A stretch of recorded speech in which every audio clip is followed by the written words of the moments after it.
Malaga. The following are extracts from my diary. February 9th. Got up at 5 a.m. to get to Heathrow as I'm going to see my mum and dad in Malaga. They've started going abroad in winter to get away from the miserable weather. They normally only pay around £400 a month. The place they got last year wasn't that good.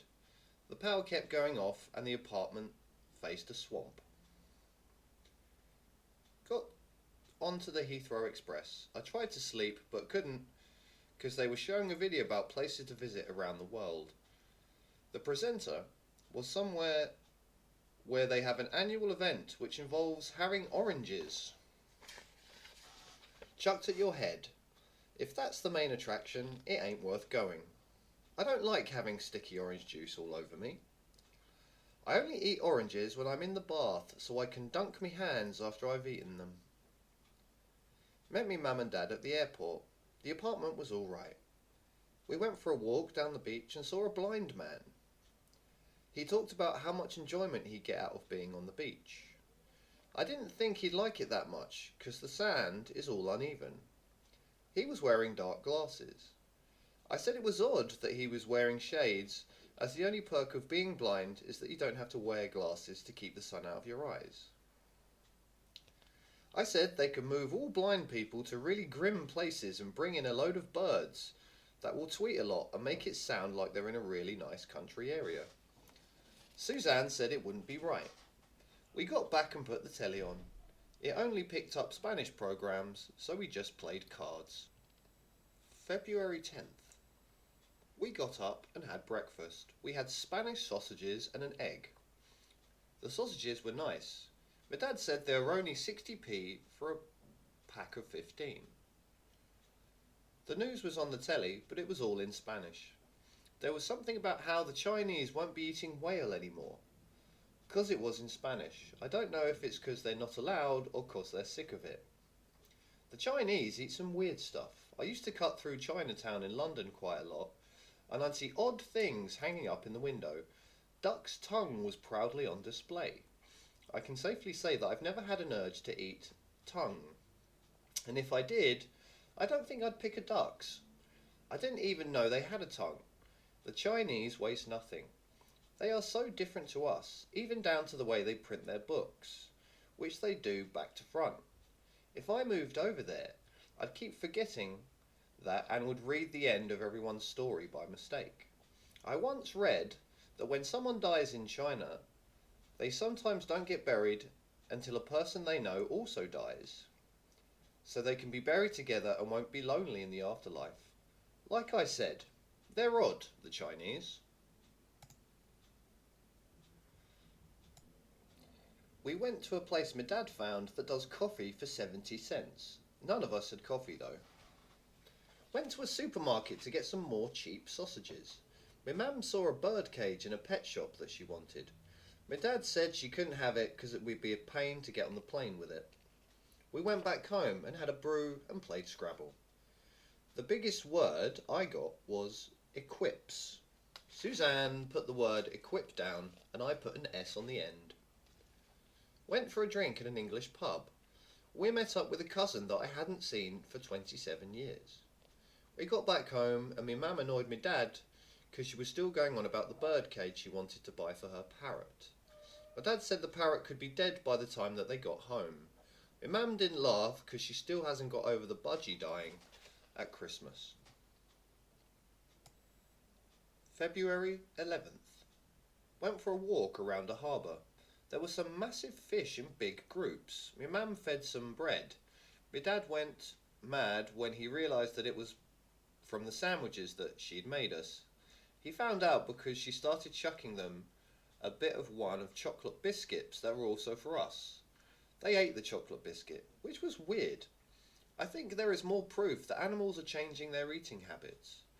When I was at work last year, having a roast dinner on the roof, a wasp came and nicked a bit of chicken off my plate and threw off with it.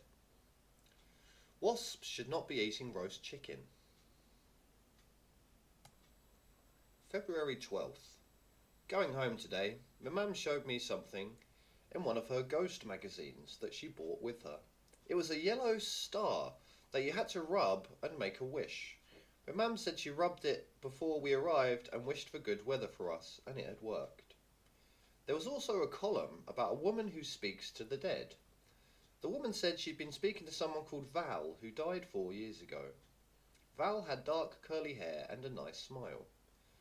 It's odd how these people who talk to the dead never say anything horrible about them. You never get one saying, "I'm getting an ugly, cross-eyed woman with a fat ass." It said if you knew Val, you could get more information by calling the number. My mum said it might have been the Val who used to live on our estate. My dad read it and told her not to call because it cost £1.20 a minute. My dad took us to the airport. It started to rain. They are staying for one more week.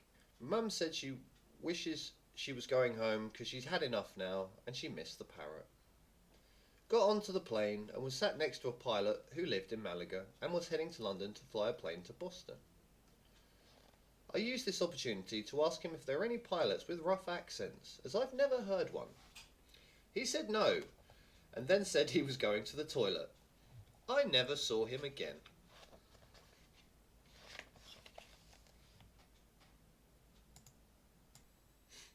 Sorrento. If I wasn't English, I'd probably like to be Italian. They seem to do the best food. I didn't have pasta until I was about 22 years old, because in our house we used to just have pie and chips, sausage, egg and chips, chips, beans and potato cakes, steak and chips, tomatoes and bacon, or mash, and beans. I was quite happy with that choice, but it just meant there was never any pasta. Suzanne's mum and dad still have the same food every week. Monday, bacon and egg. Tuesday, sausage and chips. Wednesday, meat and potato pie and veg. Thursday, chops and veg. Friday, chippy. Saturday, ham sandwiches with sausage rolls. Sunday, Sunday roast, chicken or lamb. So whatever day you're reading this, you'll know that they are cooking in their house. My Auntie Nora is the same. She'll prepare a week's worth of meals on a Sunday and then label them up with the days of the week. The daft thing is, I'll speak to her on, say, a Monday and ask her what she's having for tea. And she'll say, "Oh, I prepared chilli for tonight, but I don't fancy it." And I'll say, "Well, eat what you've sorted out for Tuesday instead then." But she won't. She says it would mess up her schedule. There's still loads of food I've not eaten. I don't see the point in rushing. I'll wait for a day when I'm bored of everything I've eaten and then try something new. I still ain't had lobster. It looks like too much messing about. I was out once and saw someone order one, and it came with a special tool to get into it. As far as I'm concerned, if you can't eat it with a knife and fork, that's a sign we shouldn't be eating it. We went to a hotel in Sorrento, and it was nice enough. The food was nice, but it does annoy me how there are so many different types of pasta. Just because it's in a different shape, it's got to have a different name. But at the end of the day, it still tastes the same. You shouldn't pick food based on its shape. I heard a while back that they were making square melons because people got sick of round ones rolling about the fridge. If I was a chicken, I'd be worried. The hotel was in good condition and was clean enough. The only problem was that the place was full of old people.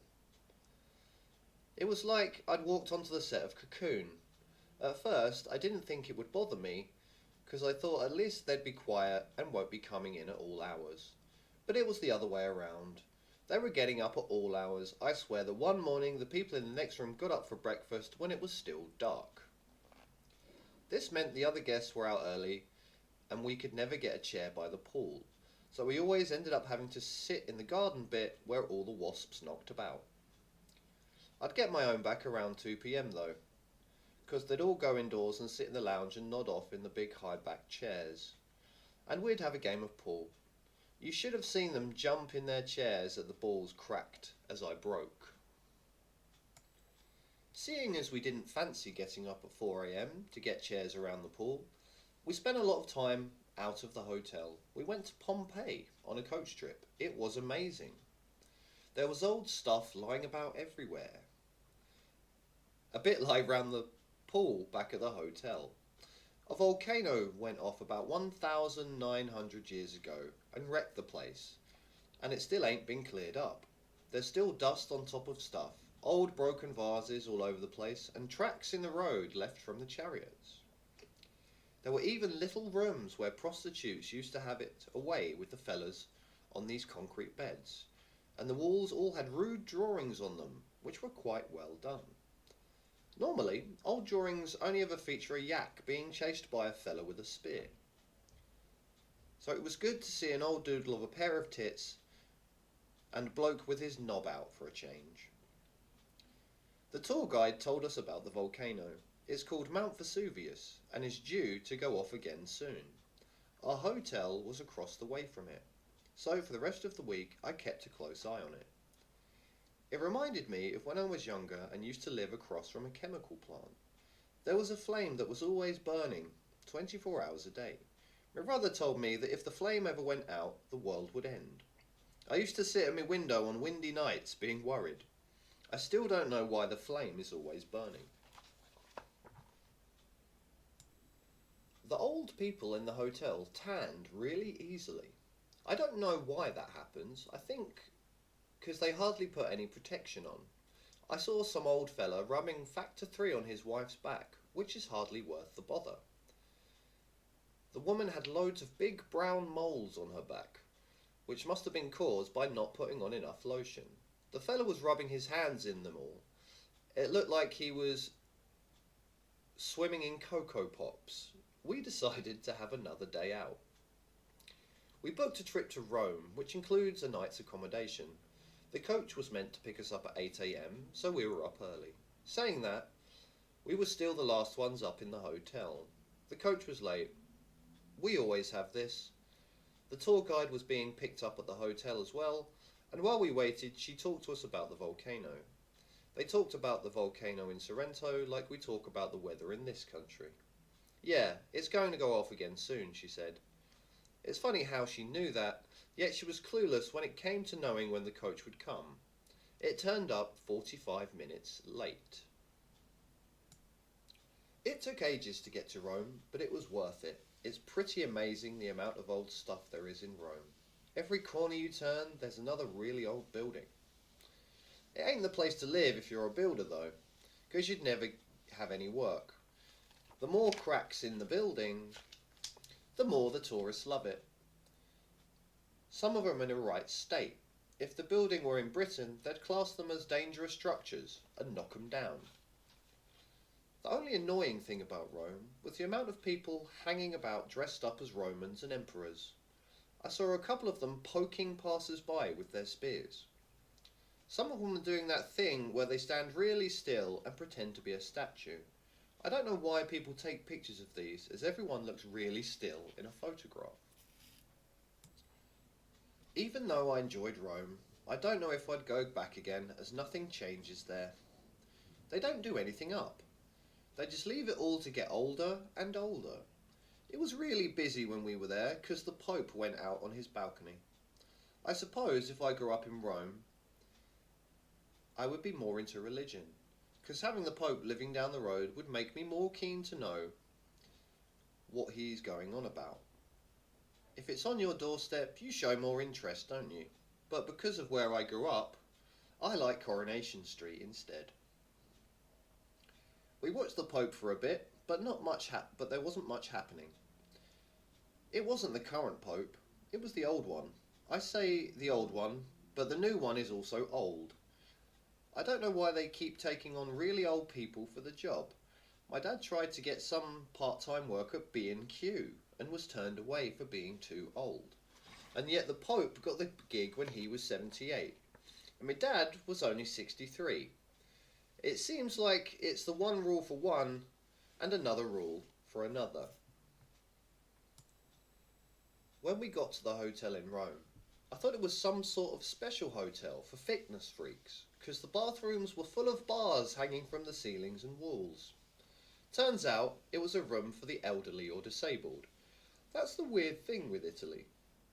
There's more old stuff than new stuff, even with the people. I think the people live longer there. It might be because they are surrounded by really old stuff that never changes, so they are not reminded that they are getting old. Whereas, in Britain, old people are forever seeing big changes to places and saying, "In my day, there were fields here," which makes them feel old in the head, and so they die. Just a theory.